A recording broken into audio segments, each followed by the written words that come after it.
Hi, I'm Beuran Hendricks. I am a fast bowler for Western Province Cricket. I'm currently captaining the Western Province team in the domestic series. So my journey in cricket started quite young. So I went to school at Good Hope High School. It wasn't really renowned for cricketing. It was more a Christian school. So yeah, from a cricketing point of view, I spent most of my time playing club cricket, and then straight after school into the club system.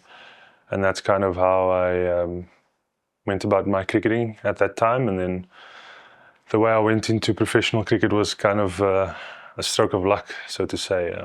My story wasn't the usual one where you go through the age groups and get into SN19 and go on to play professional cricket. I had to kind of take the back door and fight my way in there. So basically how it happened was I was invited to one of the Proteas net sessions as a net bowler, and obviously very excited as a young kid going to bowl to the Proteas. And just for me it was about trying to give my all, make sure that they prepared for the test match that was happening for them. And I managed to obviously impress a few coaches with the way I was bowling. And it was after the net that Vincent Barnes, the bowling coach at the time, came to me and said, listen, there's something there.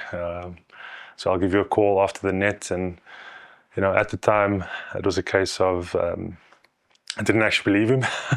You sometimes hear those things all the time. I'll give you a call. And I actually, later that day, he did actually call me, took my number down, and he gave me a call and, just kind of gave me a chat on and prepared me for what's to come, because I think he knew it at the time, but I didn't. My name was being spoken about around the circuit, and I got an opportunity again to go to the Cape Cobras nets at the time and bowl to some of their guys there. And kind of like a week later, after that net session, I was making my debut for a professional team. So yeah, it was kind of surreal at the time and in that moment. And I'm sitting here today, 15 years later.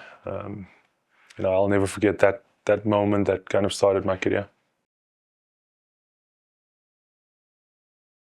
Yeah, I always dreamed of being a professional cricketer.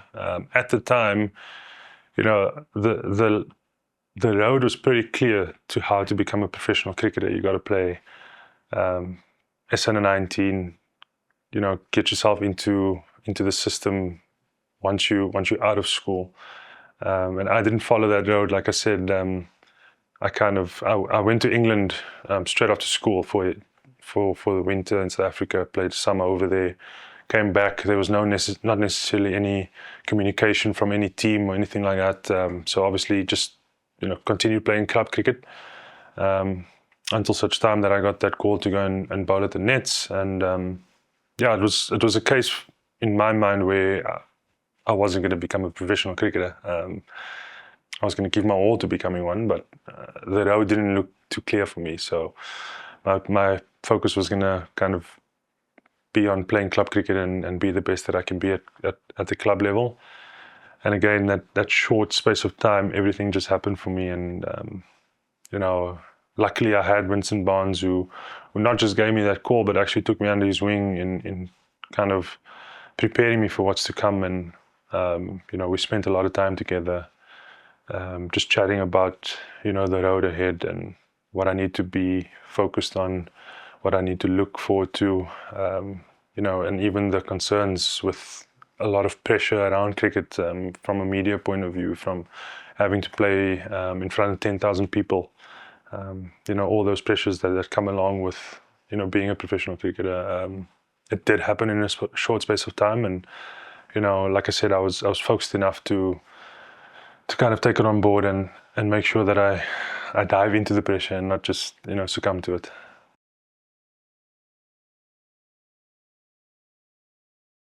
No, captaincy was the last thing on my mind, to be honest with you. I was just more concerned at being one of the best fast bowlers in the world, and it was obviously, it's not a normal thing for a fast bowler to be a captain. So growing up, it was never something that was on my mind. Like I said, I just wanted to be the best fast bowler that I can be. I focused on making sure that I can live up to what those before me have done. So I kind of put my time into studying what previous bowlers have done.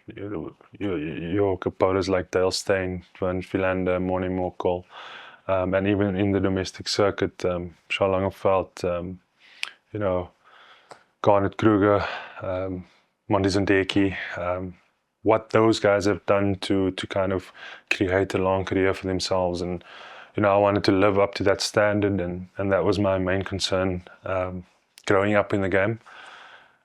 Captaincy only came about, I would say, recently. I felt that I can give back to the game, and I wanted to make sure that the standard that I play at, I could teach the youngsters that as well, and them being young going into the game, making sure that they follow the same kind of path that previous players have done, and myself as well. So for me, obviously having that knowledge and that experience over a 15-year career, I felt that I could do that, and obviously with the coach's backing, has given me that responsibility, and so far, kind of, I feel it's gone in that direction. We've got a long way to go as a team as well, but I feel like I'm in a good space to lead the side now. It was straight after I signed my first contract. I honestly didn't know what Saka was, who they were, what they do. For me, it was just about getting a contract and being a professional cricketer. But obviously, as time went on, I think it was a month after I signed my contract, I actually had to sign my Saka forms. So me, obviously being nosy, asking questions about Saka and what they do, and I think it was during that summer, because I got signed. Oh, sorry, that winter. I got signed in the winter, and Saka came to come and do their roadshow, and Tony Irish at the time was still the CEO, and Tony honestly loved the guy. As a 18-year-old, he came to me and spoke to me like I belonged, and that was something that I always cherished. And he obviously explained what Saka was about, and what the road ahead was about for me as a youngster coming into the setup, and what Saka's obligations are to the players, and what I can look forward to over the years. And so it wasn't long after I signed my first contract that I was aware of what Saka was and who they were. Honestly, anything that I needed, to be honest with you. Saka was always around when I had a question.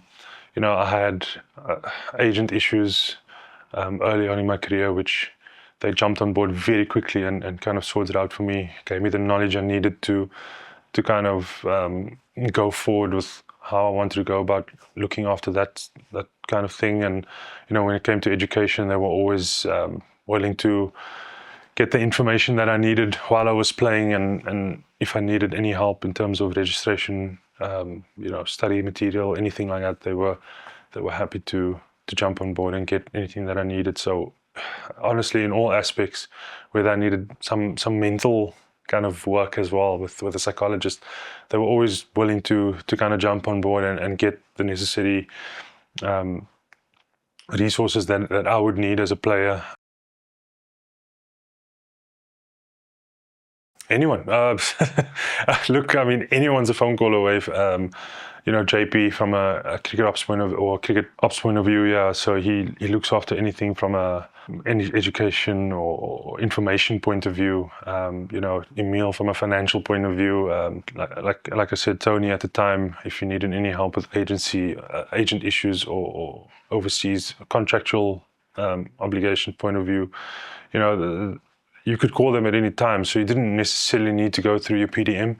You could go directly to the source that you needed to, and they always picked up the phone. It was never a case where you couldn't get hold of them. Always picked up the phone, and if they missed a call, they will call you back and sort out any issue that you need. So yeah, I mean, for me, whatever I need, and knowing the team in Saka, I will go directly to who I need to go to get the information that I need, and that's kind of been what's made soccer valuable to me as a player.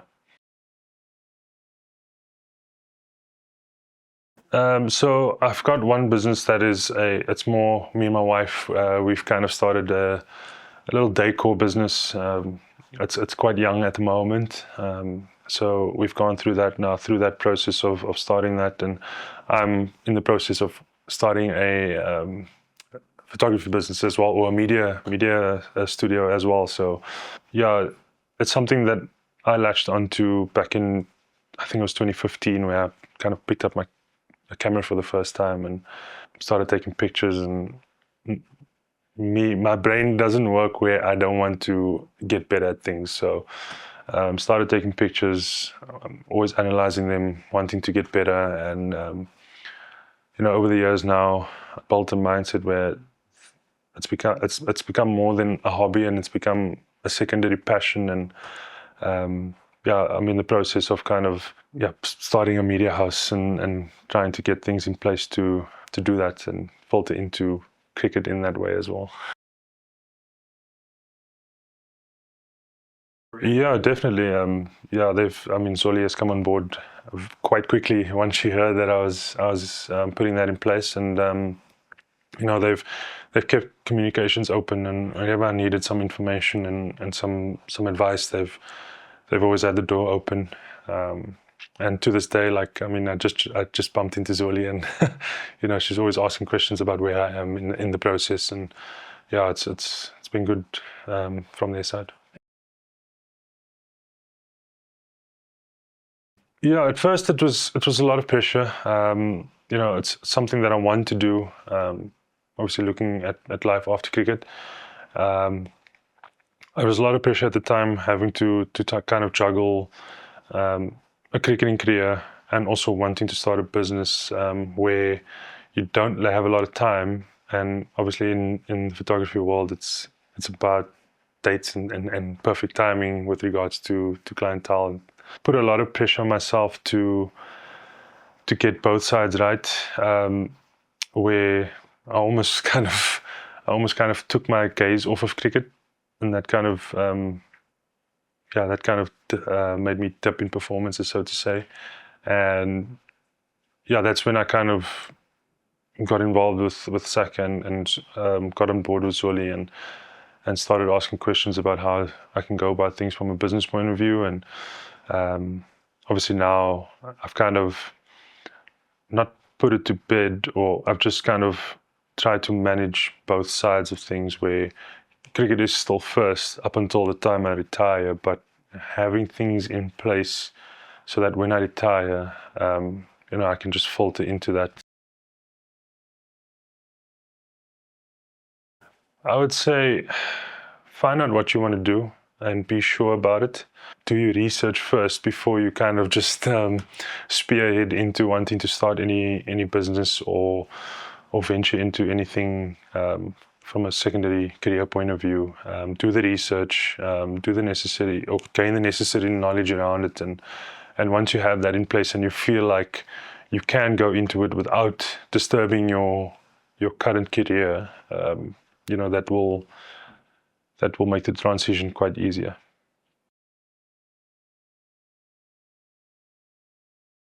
Yeah, so obviously I'll start at the early stages of my career. It was quite tough to kind of avoid that pressure, so to say. I feel like on field is something that you can handle, just because you have teammates around you, and you got guys that'll kind of assist when things are tough.